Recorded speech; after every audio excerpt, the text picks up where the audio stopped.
Everything you've been told about ancient Egypt is a comfortable myth. We are taught in schools that the Great Pyramid of Giza was a tomb, a massive, primitive pile of stones built for the vanity of a single pharaoh named Khufu. But what if I told you that the official history is missing a catastrophic piece of the puzzle? Think about it.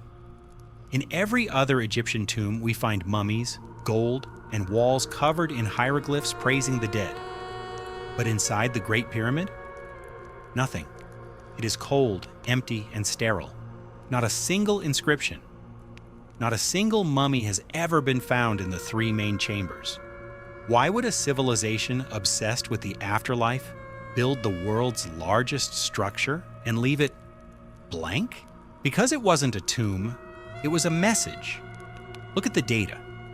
The Great Pyramid is aligned to true north with an accuracy of 3/60ths of a degree. But here is where it gets truly impossible. The geographic coordinates of the Great Pyramid are 29.9792458 degrees north. Do you know what that number is? It is the exact speed of light in meters per second. A coincidence? To have that precision, you need satellite-level surveying and advanced physics. In 2500 BC, it's not just unlikely, it's statistically impossible.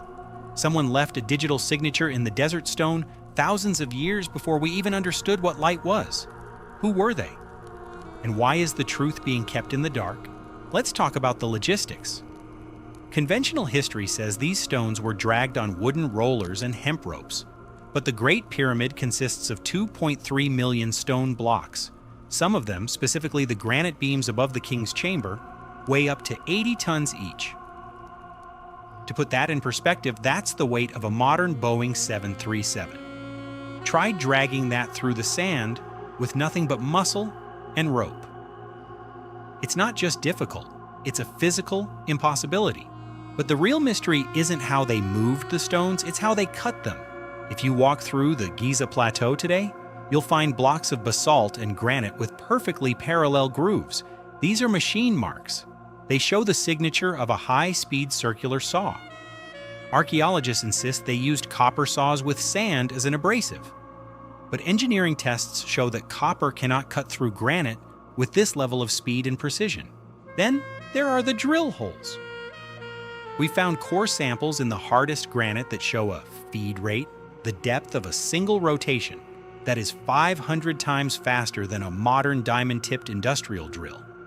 This requires massive pressure and a rotational speed that no human hand could ever achieve. We aren't looking at the work of slaves with stone hammers. We are looking at precision machining on an aerospace level. Where are the machines? Where is the steel? Some say it was all destroyed in a global catastrophe. Others believe the technology was so advanced it didn't require heavy metal, but used something else. Something they don't want us to rediscover. Because if we admit the Egyptians had power tools, we have to admit that our entire timeline of human progress is a lie. If the Great Pyramid wasn't a tomb, what was its functional purpose? To find the answer, we have to look at the chemistry left behind. In the 1990s, robotic cameras explored the narrow shafts leading from the Queen's chamber.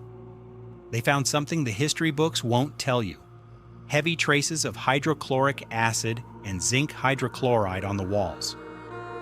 These aren't naturally occurring substances in a tomb. These are the ingredients for a massive chemical reaction. Christopher Dunn's Giza power plant theory suggests that these shafts were used to pump chemicals into the central chambers. When combined, they triggered a reaction that released pure hydrogen gas. The pyramid wasn't built to house a dead king, it was built to house a controlled explosion of energy. The entire structure acted as a giant hydrogen fuel cell, converting the Earth's natural vibrations into raw power. But how do you harness that energy? Look at the king's chamber. It is made of rose granite, a stone packed with quartz crystals. Quartz is piezoelectric.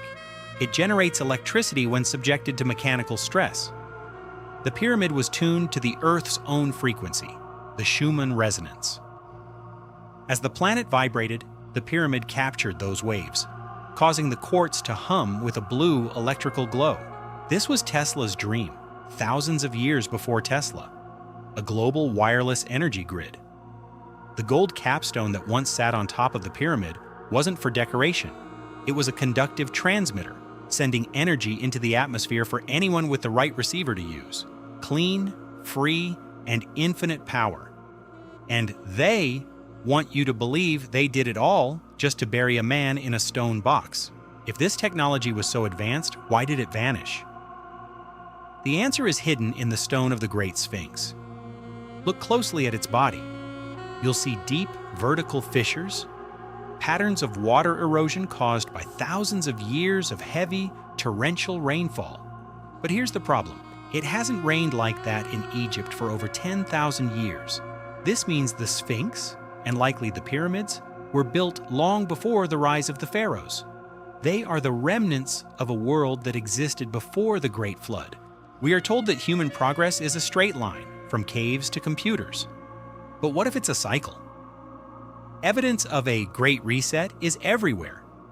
Ancient maps like the Piri Reis show the coastline of Antarctica without ice, long before it was officially discovered. Massive monolithic structures around the globe use the same impossible interlocking technology. It's as if a global civilization was wiped out in a single cataclysm, leaving only stone skeletons behind. Why is this suppressed? Because acknowledging an advanced past would destroy the current power structures. If we knew they had free energy, we would demand it today. There are reports of ooparts, out-of-place artifacts, being confiscated by institutions like the Smithsonian or locked away in the Vatican's secret archives. They aren't protecting the past, they are protecting the status quo. They don't want you to know that we aren't the peak of humanity. We are just the survivors living in the ruins of giants. We think we are at the pinnacle of history. We look at our smartphones and our satellites and feel superior to the primitives of the past. Now look again at the Great Pyramid. It is a stone computer, a geodetic map of the Earth, and a wireless power plant all in one.